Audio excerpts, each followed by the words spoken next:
नमस्कार बच्चों, मैं डॉक्टर अनीता सिंह चौधरी स्वागत करती हूं आपका राजस्थान सरकार और वेदांता के CSR इनिशिएटिव ई कक्षा में, जिसके टेक्निकल पार्टनर है मिशन ज्ञान। बच्चों, हम पढ़ रहे हैं आपकी बुक 10th क्लास की, जिसका नाम है फुटप्रिंट्स विदाउट फीट, और आज हम पढ़ने वाले हैं उसका चैप्टर नंबर 9, जिसका नाम है भोली।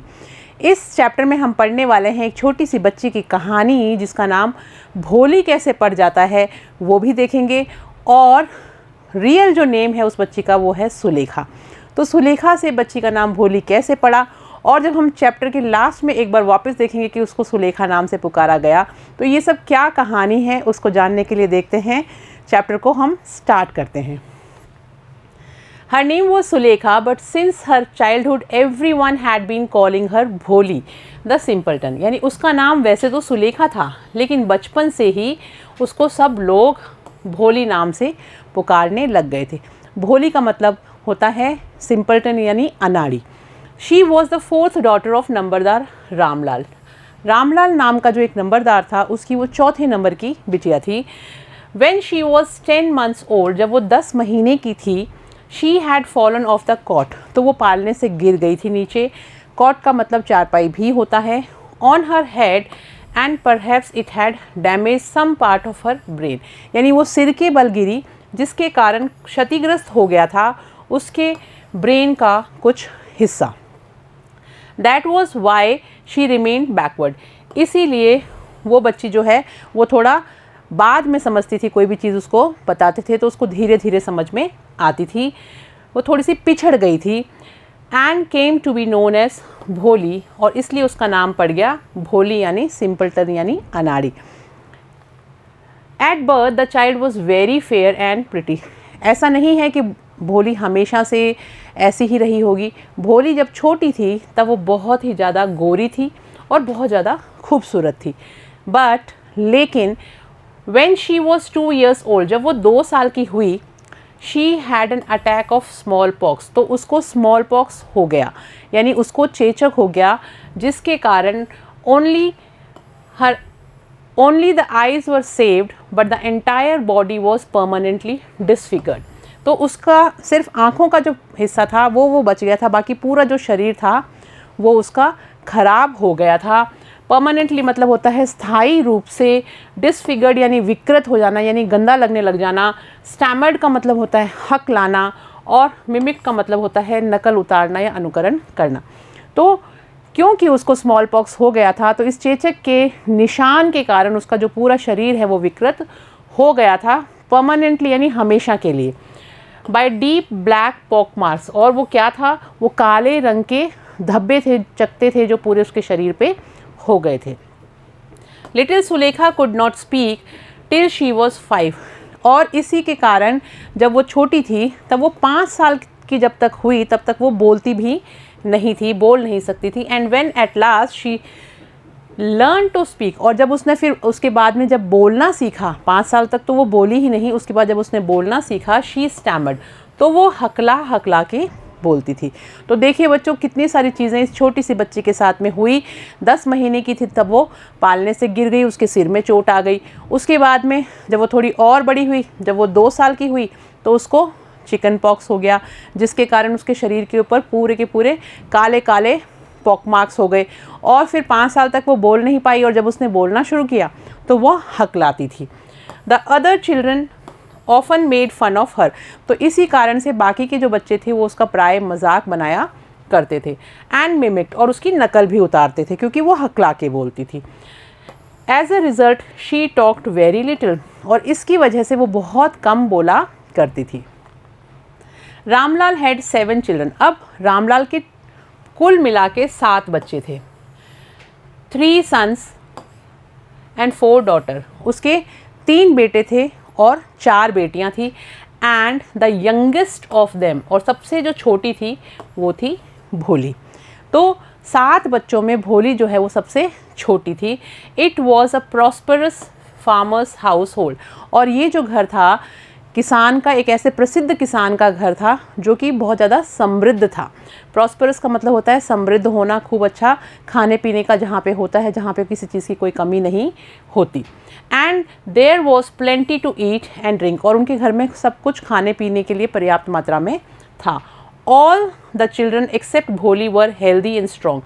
सिर्फ भोली को छोड़ के बाकी के जितने भी बच्चे थे वो सारे के सारे हेल्दी यानी स्वस्थ और स्ट्रॉन्ग यानी मजबूत थे। The sons had been sent to the city to study in school, यानी जो बेटे थे उनको शहर भेज दिया गया था पढ़ने के लिए। प्रॉस्परस का मतलब होता है समृद्ध। एंड लेटर इन कॉलेजेस, पहले उनको सिटी भेजा गया और उसके बाद में फिर उनको कॉलेजेस में भी भेजा गया पढ़ने के लिए। ऑफ द डॉटर्स, और जो उनकी बेटियां थी उनमें से राधा द एल्डेस्ट, सबसे बड़ी जो थी उसका नाम था Radha, had already been married, और उसकी शादी हो चुकी थी। द सेकेंड डॉटर मंगला, दूसरे नंबर की जो बेटी थी उसका नाम था Mangala. Mangala's marriage had also been settled and, और मंगला की भी शादी जो है वो तय की जा चुकी थी। And when that was done, और जब वो हो जाती, Ramlal would think of the third, उसके बाद में वो तीसरी बेटी के बारे में रामलाल सोचता, जिसका नाम था चंपा। दे वर गुड लुकिंग, वो सारी की सारी दिखने में बहुत ज़्यादा खूबसूरत थी। हेल्दी गर्ल्स थी यानी स्वस्थ थी।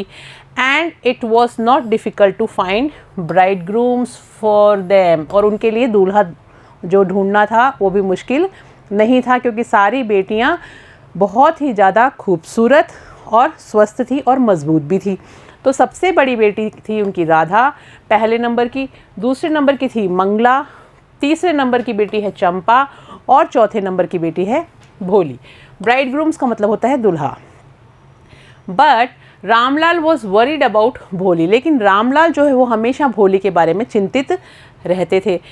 She had neither good looks nor intelligent, क्योंकि ना ही तो वो दिखने में अच्छी थी और ना ही वो बुद्धिमान थी।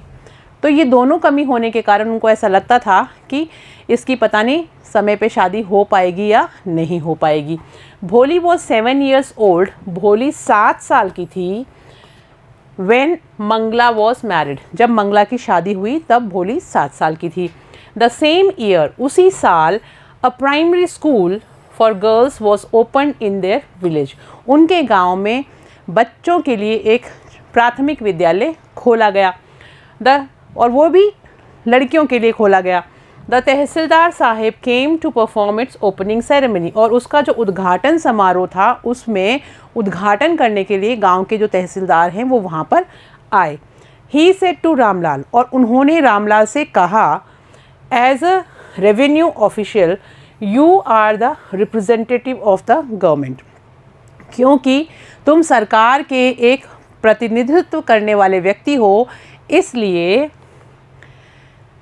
इन the village and you must set an example, तो तुम एक सरकारी कर्मचारी हो, इसलिए तुम्हारे को गांव में एक मिसाल कायम करनी पड़ेगी गांव वालों के लिए। और वो क्या करनी पड़ेगी?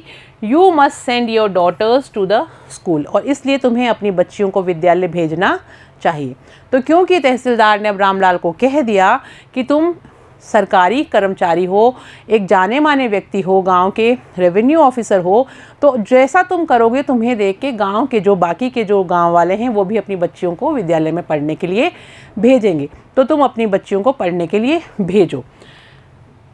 वरीड का मतलब होता है चिंतित, इंटेलिजेंस का मतलब होता है अक्लमंद, सेरेमनी का मतलब होता है समारोह, और रिप्रेजेंटेटिव का मतलब होता है प्रतिनिधि।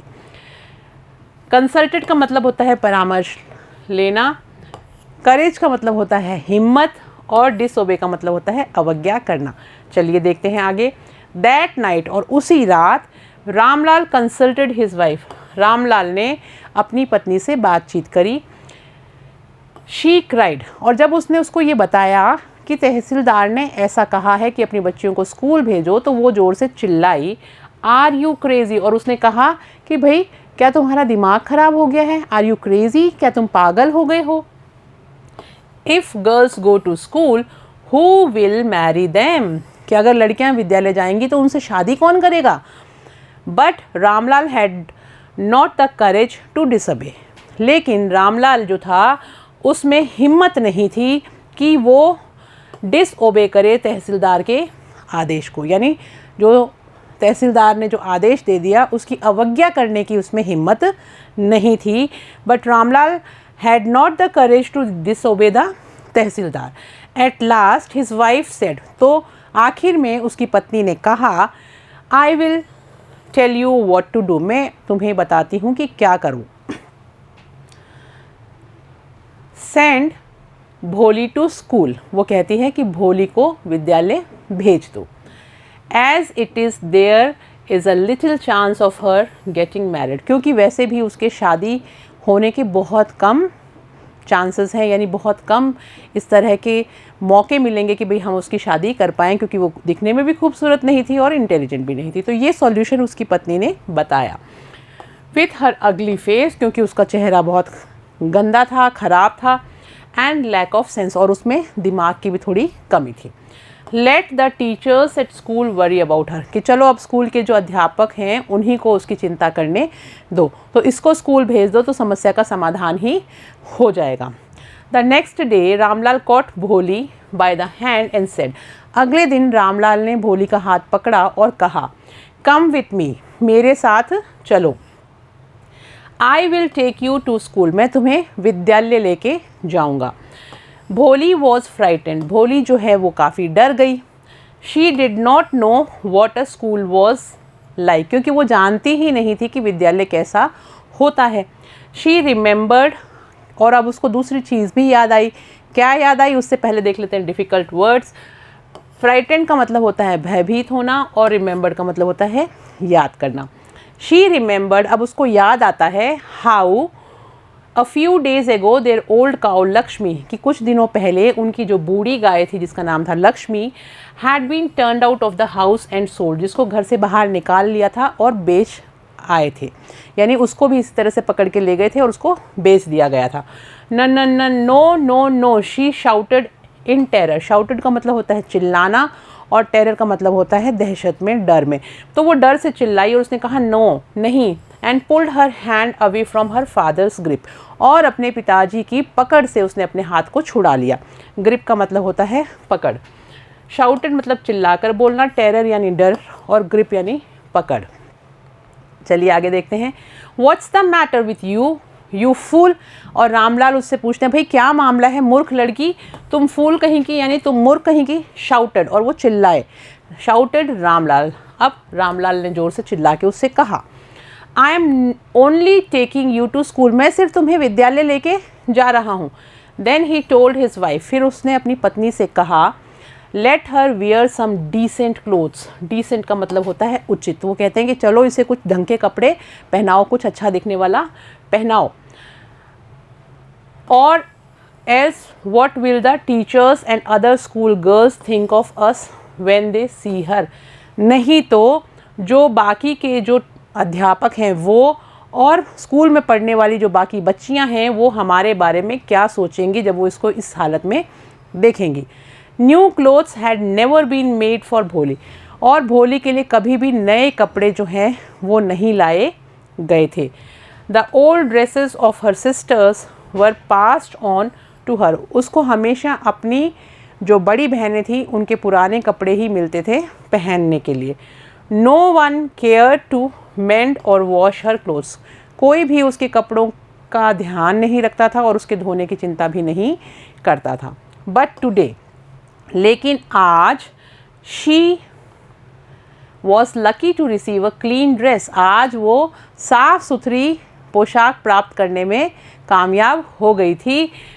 विच had shrunk after many washings, जो कि थोड़ी सिकुड़ गई थी क्योंकि उसको काफ़ी बार धोया गया था। And no longer fitted Champa, और अब चंपा को आती भी नहीं थी। She was even bathed and oil was rubbed into her dry matted hair, और उसको नहलाया धुलाया गया और उसके जो उलझे हुए ख़राब बाल थे उनको भी तरीके से तेल लगा के कंघी की गई। Only then did she begin to believe, तभी उसको ये विश्वास हुआ that she was being taken to a better place better than her home, तभी उसको विश्वास हुआ कि उसको किसी ऐसी जगह ले जाए जा रहे हैं जो उसके घर से ज़्यादा बढ़िया है। When they reached the school, the children were already in their classroom. जब वो लोग विद्यालय में पहुँचे तो बच्चे पहले से ही अपनी कक्षा में थे। Ramlal handed over his daughter to the headmistress, और रामलाल ने अपनी बेटी को जो प्रधानाध्यापिका थी उनको सौंप दिया। Left alone the poor girl, और उस बच्ची को वो वहाँ पे छोड़ के चले गए। श्रंक मतलब होता है सिकुड़ना, मेटेड मतलब होता है उलझा हुआ। आगे देखते हैं। Looked about her with fear laden eyes. अब क्योंकि जब उसको वहाँ पे छोड़ दिया गया, हमने देखा left alone the poor girl looked about her with fear laden eyes. Fear laden का मतलब होता है डर से भरी हुई। अब बच्ची को वहाँ वो छोड़ के चले गए तो वो डरी हुई आंखों से वहाँ देखने लग गई। There were several rooms in each room, girls like her squatted. वहाँ बहुत सारे कमरे थे और हर कमरे में बहुत सारी लड़कियाँ जो हैं वो वहाँ पे बैठी हुई थी। स्क्वेटेड का मतलब होता है पालथी मार के बैठना, और चटाइयों पर, मैट्स पे। रीडिंग फ्रॉम बुक्स और राइटिंग ऑन स्लेट्स, या तो किताबों से पढ़ रही थी या स्लेट पे लिख रही थी। द हेडमिस्ट्रेस आस्क्ड भोली टू सिट डाउन, और अब प्रधानाध्यापिका ने भोली से बैठने के लिए कहा। In a corner in one of the classrooms, वो जो कक्षाएं थी उन्हीं में से एक कक्ष के कमरे में कॉर्नर पे बैठने के लिए, यानी कोने पे बैठने के लिए कहा। भोली did not know what exactly a school was alike. भोली जो है वो नहीं जानती थी कि आखिर में स्कूल कैसा दिखता है, and what happened in there, और वहाँ पे क्या होता है। But she was glad to find so many girls almost of her own age present there. लेकिन वहाँ पे अपनी ही उम्र की इतनी सारी लड़कियों को देख के वो काफ़ी खुश थी। She hope that one of these girls might became her friend, और उसको ये उम्मीद थी कि इनमें से कोई ना कोई लड़की उसकी सहेली ज़रूर बन जाएगी। ग्लैड का मतलब होता है खुश। आगे देखते हैं। The lady teacher who was in the class was saying something to the girls. अब वो जो महिला अध्यापिका जो थी, जो कक्षा में थी, वो लड़कियों से कुछ कह रही थी, बच्चियों से कह रही थी। बट भोली कुड अंडरस्टैंड नथिंग, लेकिन भोली को तो कुछ भी समझ में नहीं आ रहा था। She looked at the pictures, और उसने उन पिक्चर्स की तरफ देखा। ऑन द वॉल, जो कि दीवार पे लगी हुई थी। द कलर्स फैसिनेटेड हर, और वो जो रंग थे उन्होंने उसको अपनी तरफ आकर्षित किया। The horse was brown just like the horse on which the tehsildar had come to visit their village, और वो जो घोड़ा था वो बिल्कुल वैसा ही था जैसा कि तहसीलदार का घोड़ा था जब वो गांव में देखने आए थे। The goat was black like the goat of their neighbour, और उनके पड़ोसियों की जो बकरी थी उसी के जैसी बकरी का चित्र उसको वहाँ दिखाई दिया। The parrot was green like the parrots, और तोते भी उतने ही हरे थे जैसे बाकी के तोते होते हैं। She had seen in the mango orchard, जैसे तोते उसने आम के बगीचे में देखे थे। And the cow was just like theirs, और जो गाय थी वो उनकी गाय की तरह ही थी। फैसिनेटेड मतलब होता है आकर्षित, और ऑर्किड का मतलब होता है बगीचा। लक्ष्मी, और उस गाय का नाम था लक्ष्मी। एंड सडनली भोली notice that the teacher was standing bye her side, और अचानक ही भोली ने देखा कि अध्यापिका उसके बगल में खड़ी हैं, स्माइलिंग एट हर, और वो उसकी तरफ देख के मुस्कुरा रही हैं। What's your name little one, और उन्होंने पूछा तुम्हारा नाम क्या है छोटी सी बच्ची। भो she could stammer no further than that, अब वो सिर्फ भो ही बोली और हकलाते हुए उससे ज़्यादा उससे नहीं बोला गया। Then she began to cry and tears flowed from her eyes in a helpless flood, यानी कि उसके बाद में उसने रोना शुरू कर दिया और आंसू जो हैं वो बहने लगे उसकी आंखों में से, जो रुक ही नहीं रहे थे, जैसे कि कोई बाढ़ आ गई हो आंसुओं की। She kept her head down as she sat in her corner, और उसने अपना सिर नीचे ही रखा जब वो उस कोने में बैठी हुई थी। Not daring to look up, और उसकी हिम्मत नहीं हो रही थी कि वो ऊपर देखे। एट द गर्ल्स, लड़कियों की तरफ। Who she knew were still laughing at her, जिसको कि वो जानती थी कि वो अभी भी उसको देख के हंस रही हैं। स्टैमर मतलब होता है हकलाना, हेल्पलेस मतलब होता है बेबस। When the school bell rang, all the girls scurried out of the classroom. जब स्कूल की घंटी बजी तो सारी लड़कियां जो हैं वो कक्ष से बाहर भागने लगी। स्करिड का मतलब होता है जल्दी जल्दी चलना, बट भोली did not leave her corner, लेकिन भोली ने हिम्मत नहीं करी कि वो उस कोने को छोड़ दे। Her head still lowered, she kept on sobbing, उसका सिर अभी भी नीचे की तरफ था और वो अभी भी सुबकियाँ भर रही थी, रो रही थी। भोली, the teachers voice was so soft, और उसके बाद में भोली जो टीचर की आवाज़ सुनाई दी वो इतनी सॉफ्ट थी, इतनी दिल को छूने वाली थी, सूदिंग थी। In all her life she had never been called like that, उसकी पूरी ज़िंदगी में कभी भी किसी ने भी उसको इतने प्यार से नहीं बुलाया था। इट टच्ड हर हार्ट, और इसने उसके दिल को छू लिया। Get up said the teacher, और अध्यापिका ने कहा कि खड़ी हो जाओ। It was not a command, ये आदेश नहीं है, but just a friendly suggestion. Suggestion का मतलब होता है प्रस्ताव, सिर्फ एक दोस्ताना प्रस्ताव मैं तुम्हें दे रही हूँ खड़े होने के लिए। भोली गॉट अप, और भोली जो है वो खड़ी हो गई। सूदिंग का मतलब होता है आरामदेह, फ्रेंडली मतलब होता है मित्रवती, यानी दोस्त की तरह। Now tell me your name, अब तुम मुझे अपना नाम बताओ। Sweat broke out over her whole body, और उसके पूरे शरीर से पसीना बहने लग गया। Would her stammering tongue again disgrace her, उसको ऐसा लगा कि कहीं उसकी जो हकलाती हुई जो ज़बान है वो कहीं उसको दोबारा से धोखा ना दे, उसको शर्मिंदा ना होना पड़े, उसको अपमानित ना होना पड़े। For the sake of this kind women, लेकिन इस अच्छी सी दयालु महिला के लिए, यानी जो अध्यापिका थी उनके लिए, however she decided to make an effort, उसने एक बार वापस कोशिश करने की सोची, प्रयास करने की सोची। She had such a soothing voice she would not laugh at her, कि उसकी इतनी अच्छी आवाज़ है कि वो उसके ऊपर हंसेगी नहीं। भो भो भो शी बिगेन टू स्टैमर, और ऐसे बोल के भो भो भो वापस से वो हकलाने लग जाती है। Well done the teacher encourage her, और बहुत अच्छा ऐसे कह के जो अध्यापिका हैं वो उसको प्रोत्साहित करती हैं। Come on now the full name, फिर वो कहती हैं चलो चलो कोशिश करो, अब पूरा नाम बोलो। भोली भो भो भो Bholi. At last she was able to say it, और आखिर में वो बोल पाई अपना नाम। एंड फेल्ट रिलीव्ड, और उसको काफ़ी हल्का महसूस हुआ। As if it was a great achievement, जैसे कि ये बहुत बड़ी उपलब्धि हो उसकी कि उसने अपना नाम पूरा बोल दिया था, चाहे हकला के ही सही। Well done the teacher पैटेड her affectionately, और बहुत अच्छा, शाबाश, ऐसे कहकर अध्यापिका ने उसको पैट किया, यानी थोड़ा सा उसकी पीठ थपथपाई। एंड सेड, और कहा, put the fear out of your heart, अपने दिल से सारा का सारा जो डर है वो निकाल दो। And you will be able to speak like everyone else, और तुम बाकी सब लोगों की तरह बोल पाओगी। एंकरेज मतलब होता है प्रोत्साहित करना। रिलीव्ड का मतलब होता है चिंता मुक्त होना। अचीवमेंट का मतलब होता है उपलब्धि, और अफेक्शनेटली का मतलब होता है प्यार से। Bholi looked up as if to ask really, और भोली ने इस तरह से अध्यापिका की तरफ देखा कि जैसे वास्तव में वो ऐसा कह रही हो। Yes yes it will be very easy, हाँ हाँ ये बहुत आसान होगा। You just come to school every day, बस तुम रोज़ स्कूल आ जाया करो। विल यू कम, आओगी क्या तुम? भोली नोडेड, भोली ने सिर हिलाया।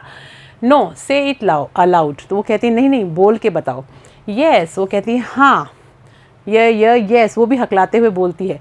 And Bholi herself was astonished that she had been able to say it, और अब भोली को भी आश्चर्य हो रहा था, वो भी अचंभे में थी कि उसने हाँ बोला, हकलाते हुए बोला, लेकिन वो बोल पाई थी। डिडंट आई टेल यू, तो टीचर ने कहा देखो मैंने तुम्हें कहा था, ऐसा नहीं कहा था कि मैंने तुम्हें। नाउ टेक दिस बुक, चलो अब तुम ये किताब ले लो।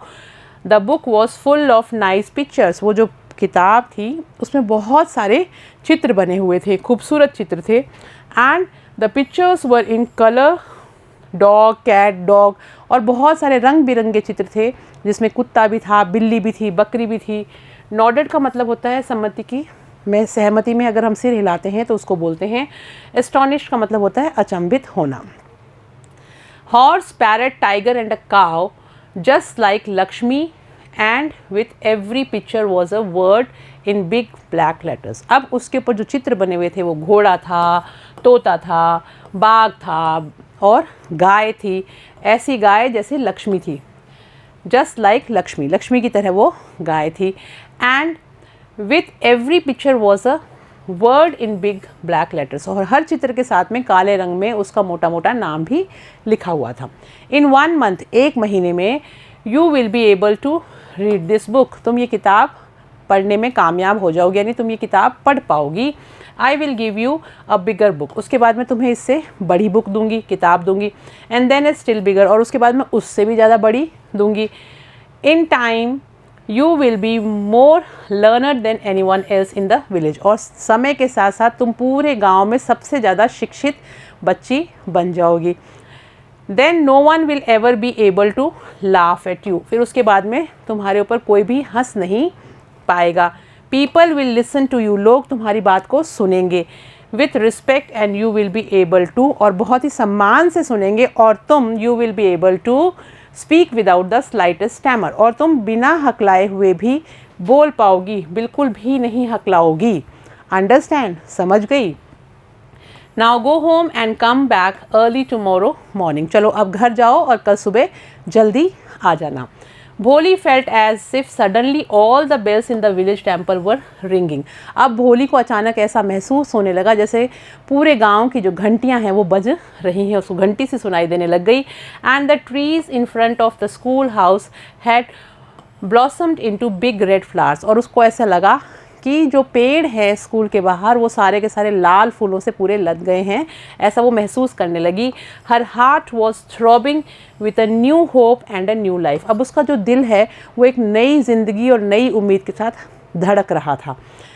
दस द ईयर्स पास्ट, और इस तरह से समय गुजरता चला गया। स्लाइटेस्ट मतलब होता है थोड़ा, सडनली मतलब होता है अचानक, ब्लॉसम्ड मतलब होता है खिलना, और थ्रॉबिंग का मतलब होता है धड़कना। चलिए देखते हैं आगे। The village became a small town, अब गांव जो था वो छोटा सा कस्बे में परिवर्तित हो गया। The little primary school became high school, जो प्राथमिक विद्यालय था वो उच्च माध्यमिक विद्यालय बन चुका था। There were now a cinema under a tin, और गांव में एक सिनेमा भी बन गया था जो कि एक छप्पर के नीचे, टिन के छप्पर के नीचे लग गया था। एंड कॉटन गिनिंग मिल, और गांव में एक रुई की मिल भी लग चुकी थी। The mail train begin to stop at their railway station, और डाक लेके आने वाली जो गाड़ी थी वो भी उनके गांव में रुकने लग गई थी। वन नाइट, एक रात को, आफ्टर डिनर, खाना खाने के बाद, Ramlal said to his wife, Ramlal ने अपनी पत्नी से कहा, then shall I accept Bishambar proposal, तो क्या मैं बिशंबर का प्रस्ताव स्वीकार कर लूँ? येस सर्टेनली, उसकी पत्नी ने कहा हाँ बिल्कुल, निश्चित रूप से। हिज वाइफ सेड, और उसकी पत्नी ने कहा, Bholi will be lucky to get such a well do bridegroom, कि भोली बहुत खुशकिस्मत होगी कि उसको ऐसा दूल्हा मिले। गिनिंग मतलब होता है ओटना, प्रपोजल मतलब होता है प्रस्ताव, और ब्राइडग्रूम का मतलब होता है दूल्हा। A big shop, a house of his own, and I hear several thousands in the bank, यानी उसके पास काफ़ी बड़ी दुकान है, उसका खुद का घर है, और मैंने सुना है उसके पास हज़ारों रुपए हैं बैंक में।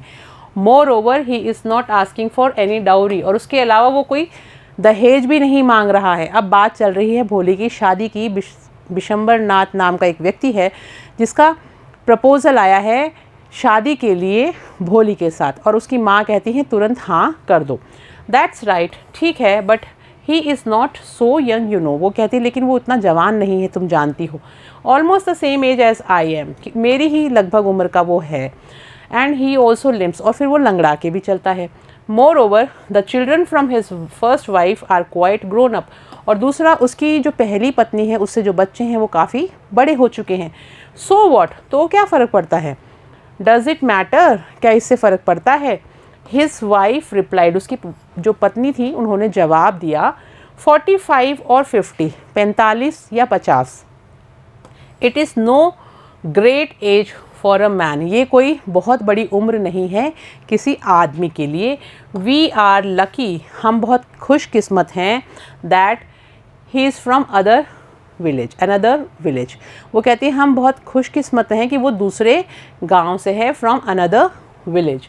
And does not know about her pockmarks, और उसके चेचक के जो दाग हैं उसके बारे में भी वो नहीं जानते।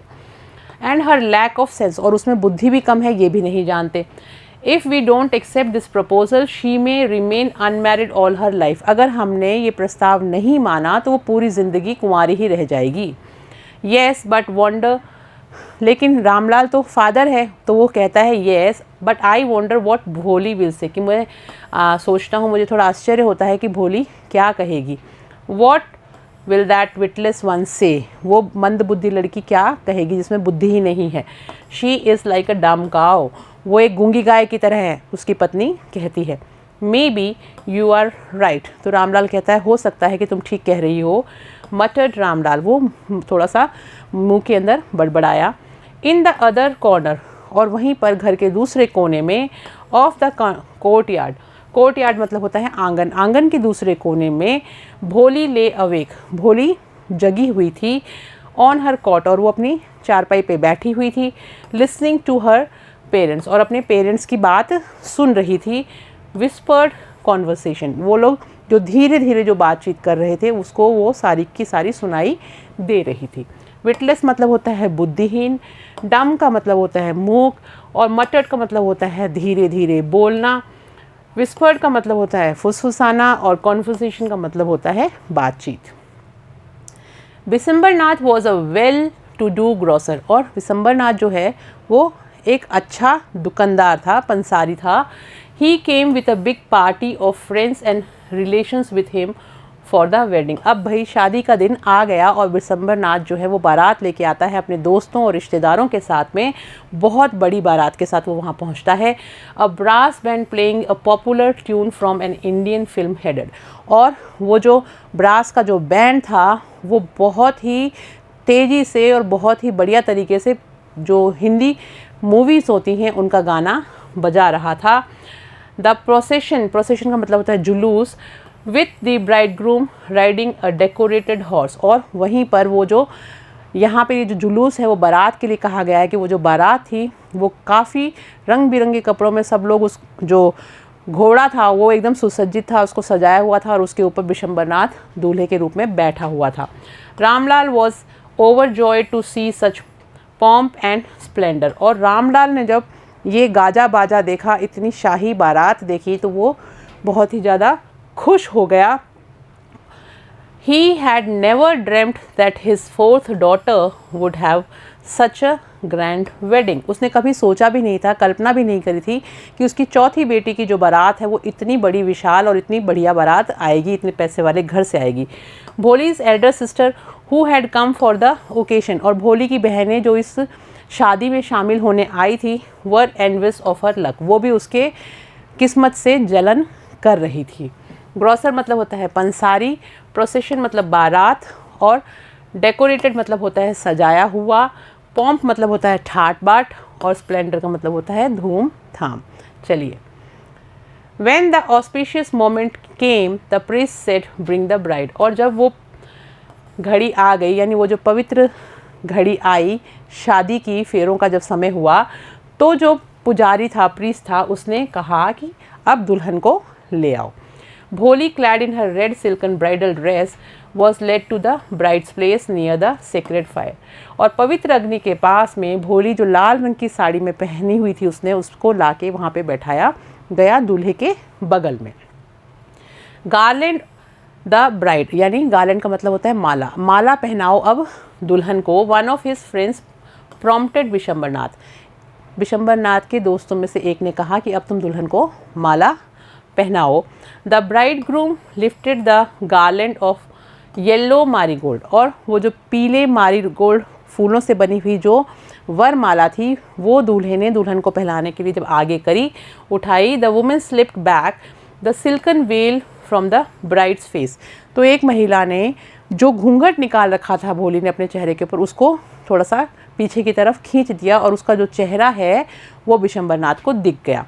बिशंबर टुक अ क्विक ग्लैंस, और उसी समय बिशंबर ने तुरंत एक नज़र डाल ली उसके चेहरे के ऊपर। The garland remained poised in his hand, और उसके हाथ में माला वहीं की वहीं रुक गई, उसने वो माला उसको पहनाई नहीं। एनवियस का मतलब होता है ईर्ष्यालु, प्रॉम्प्टेड का मतलब होता है उकसाना, ग्लैंस का मतलब होता है दृष्टि डालना, और पॉइज्ड का मतलब होता है रुक जाना। The bride slowly pull down the veil over her face, और अब जो दुल्हन थी उसने वापस वो घूंघट अपने चेहरे के ऊपर ले लिया। वेल का मतलब होता है घूंघट। हैव यू सीन हर, तभी बिशंबर नाथ ने अपने दोस्त से कहा कि क्या तुमने उसको देखा। Said Bishambar to the friend next to him, जो उसके बगल में उसका दोस्त खड़ा था उससे पूछा उसने। She had pockmarks on her face, उसके चेहरे के ऊपर चकते हैं, काले काले रंग के चकते हैं, देखा तुमने। So what, you are not young either, तो उसके दोस्त ने कहा तो क्या हुआ, तुम कौन सा जवान हो। Maybe but if I am to marry her father must give me 5000 rupees. वो कहता है जो भी हो, लेकिन अगर उसके पिताजी चाहते हैं कि मैं उससे शादी करूं तो उसके फादर को यानी उसके पिताजी को मुझे 5000 रुपये देने पड़ेंगे। Ramlal went and placed his turban his honour at Bishambar's feet. अब अपना सम्मान, अपनी पगड़ी रामलाल ने दूल्हे के चरणों में रख दी और कहा कि आप ऐसा मत करो, यानी उसने अपनी पूरी इज़्ज़त, पगड़ी जो होती है वो हमारे हिंदू समाज में एक इज़्ज़त का सिंबल होती है, उसको उतार के दूल्हे के चरणों में रख दिया कि आप ऐसा मत करो। ऑनर यानी सम्मान। डो नॉट ह्यूमिलेट मी सो, और वो कहते हैं डू नॉट ह्यूमिलेट मी सो, मुझे इस तरह से शर्मिंदा मत करो। टेक 2000 रुपीज़, 2000 रुपये ले लो। नो 5000, और we go back keep your daughter. वो कहता है कि नहीं, पूरे 5000, या तो 5000 रुपये दे दो, नहीं तो अपनी बेटी को यहीं रखो, हम बारात वापस ले जाएंगे। Be a little considerate please, वो कहता है कि थोड़ा बहुत तो आप लोग मेरी बात को मानो, समझने की कोशिश करो। If you go back I can never show my face in the village, कि अगर बारात वापस चली जाएगी, यानी आप अगर वापस चले गए तो मैं गांव वालों को अपना चेहरा कभी नहीं दिखा पाऊँगा। देन आउट विथ 5000, तो वो कहता है तो 5000 रुपये ले आओ। Tears streaming down his face, उसके चेहरे के ऊपर से आंसू लुढ़क रहे थे गाल पे। रामलाल वेंट इन, रामलाल अंदर गया। ओपन द सेफ, उसने अपनी सेफ खोली, तिजोरी खोली। And counted out the notes, और फिर उसने जो नोट थे उनको गिना। He place the bundle in the bridegroom's feet, और उसने लाके वो पैसे दूल्हे के चरणों में रख दिए। ह्यूमिलेटेड मतलब होता है अपमानित करना। कंसिडरेट का मतलब होता है ध्यान रखने वाला, और स्ट्रीमिंग का मतलब होता है बहने लगा। On Bishambar's greedy face appeared a triumphant smile, और अब बिशंबर का जो चेहरा था उसके ऊपर एक विजयी मुस्कान देखने को मिली कि जैसे उसने कुछ जीत लिया हो। ग्रीडी मतलब होता है लालची, और ट्रम्फेट का मतलब होता है विजयी।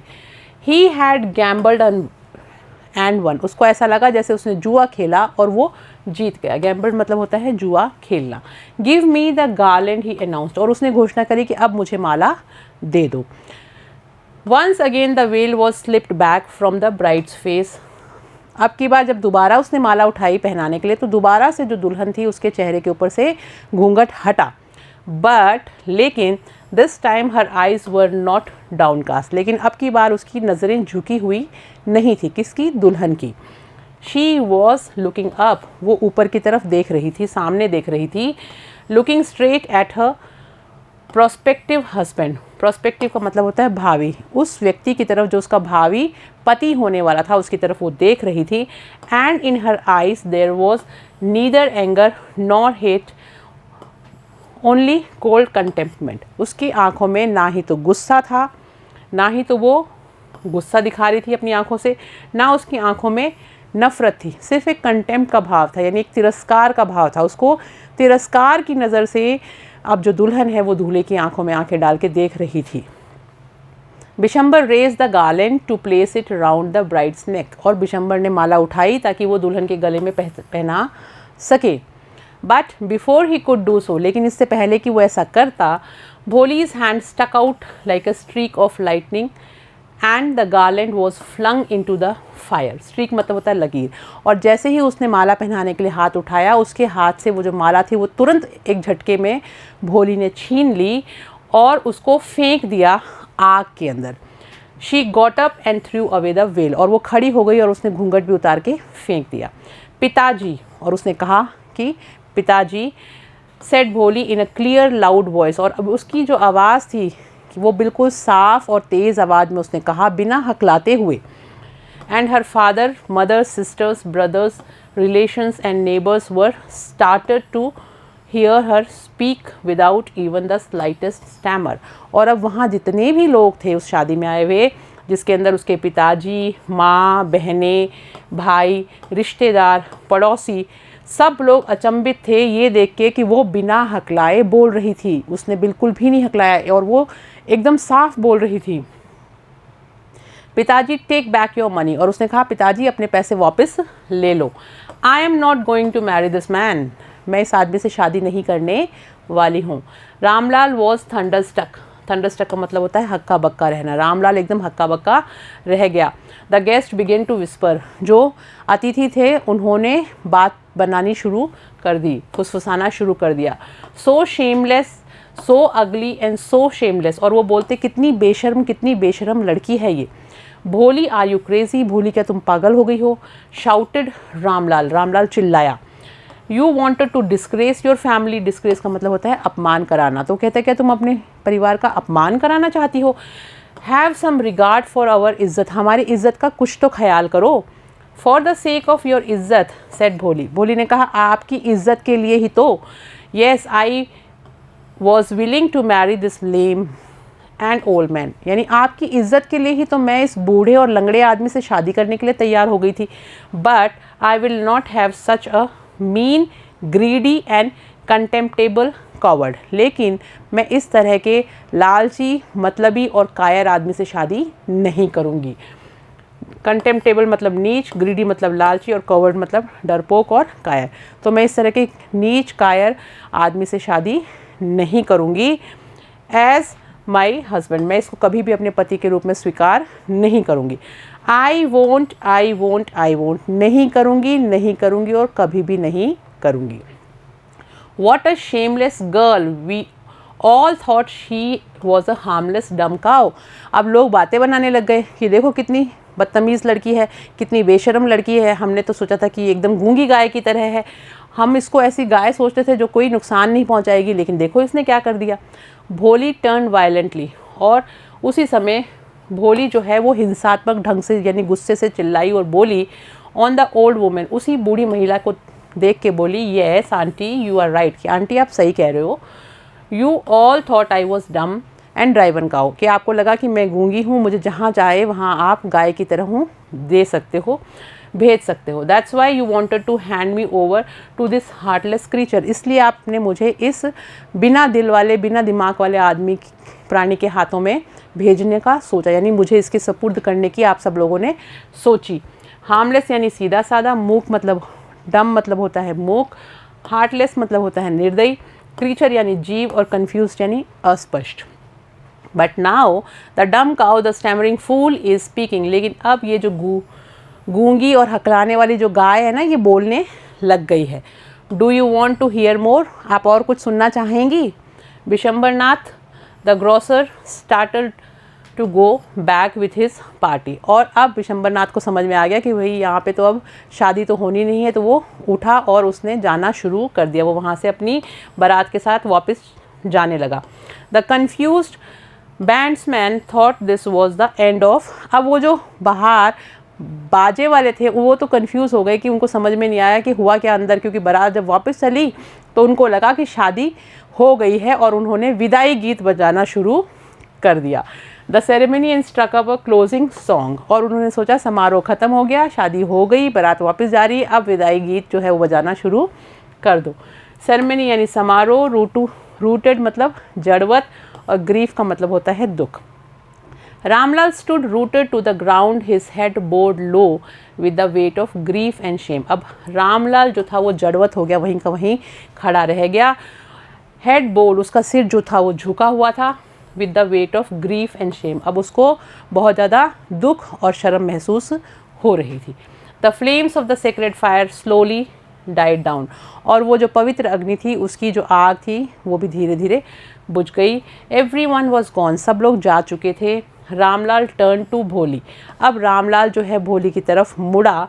एंड सेड, और उसने कहा बट वॉट अबाउट यू, अब तुम्हारा क्या। No one will ever marry you now, अब तुमसे कभी भी कोई शादी नहीं करेगा। What shall we do with you, हम तुम्हारे साथ अब क्या करेंगे।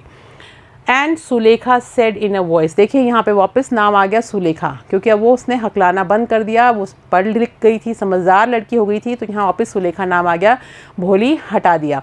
तो सुलेखा जो है उसने कहा in a voice that was काम एंड स्टडी, और उसकी जो आवाज़ थी वो बहुत शांत थी और बहुत स्थिर आवाज़ में उसने कहा अपने पिताजी से, डोंट यू वरी, आप चिंता मत करिए पिताजी, इन योर ओल्ड एज, आप जब बूढ़े हो जाएंगे, I will serve you and mother, मैं आपकी और माँ की सेवा करूँगी, and I will teach in the same school where I learn so much, और मैं उसी विद्यालय में पढ़ाऊँगी जहाँ से मैंने इतना कुछ सीखा है। इज़न्ट दैट राइट मैम, और उसी समय उसने अपनी टीचर जो उसकी वहाँ खड़ी हुई थी उसकी तरफ मुड़ के कहा कि क्या ये सही नहीं है ma'am. The teacher had all along stood in a corner watching the drama, अब टीचर जो है वो जो अध्यापिका है, ये पूरा जो भी नाटक हुआ वो वहाँ पे खड़े खड़े उन्होंने सारा देखा था। येस भोली ऑफ कोर्स, और वो कहती हैं बिल्कुल सही है भोली, क्यों नहीं, ऐसा ही होगा। She replied and her smiling eyes was the light of a deep satisfaction, अब वो मुस्कुरा रही थी और उसकी मुस्कुराहट में एक बहुत गहरी संतुष्टि का भाव था। दैट एन आर्टिस्ट फील, वो भाव जो एक कलाकार महसूस करता है when contemplating the completion of her masterpiece, जब वो अपना मास्टरपीस बना लेता है उस समय वो जो भाव आते हैं कलाकार के चेहरे पे, वो भाव आज इस अध्यापिका के चेहरे पे थे, क्योंकि उन्हें ऐसा लग रहा था कि जो भी उन्होंने पढ़ाया वो इस बच्ची ने उसको प्रूव करके दिखा दिया कि शिक्षा जो है वो मनुष्य के जीवन में परिवर्तन ला सकती है और वो गलत जो चीज़ हो रही है उसके खिलाफ आवाज़ उठाने में सक्षम हो सकता है, और भोली ने वो प्रूव करके दिखा दिया था। स्टडी मतलब होता है स्थिर, सेटिस्फैक्शन मतलब होता है संतुष्टि, कंटेम्पलेटिंग का मतलब होता है ध्यान करना, और कंप्लीशन का मतलब होता है समाप्ति, और मास्टरपीस का मतलब होता है उत्कृष्ट कृति। तो अब जब कोई टीचर पढ़ाता है और उसको ये देखने को मिलता है कि उस बच्चे ने उस पढ़ाई को अपने जीवन में उतारा है, तो वो एक उत्कृष्ट कृति की तरह होता है, वैसा ही मास्टरपीस होता है जैसा एक पेंटर बनाता है अपनी लाइफ में। वो बनाना चाहता है कि मैं कुछ तो ऐसा बना के जाऊँ जिसको देख के सब लोग अचंभित हो जाएं और उसकी जो कला है वो जीवित रहे। तो अध्यापिका ने भी उस बच्चे के अंदर वही सारी चीज़ें देखी। तो आई होप बच्चों ये बढ़िया सा प्यारा सा चैप्टर आपको समझ में आया होगा। आप लोग इसको पढ़िएगा, हम मिलेंगे नेक्स्ट क्लास में, तब तक आप पढ़िएगा। Thank you.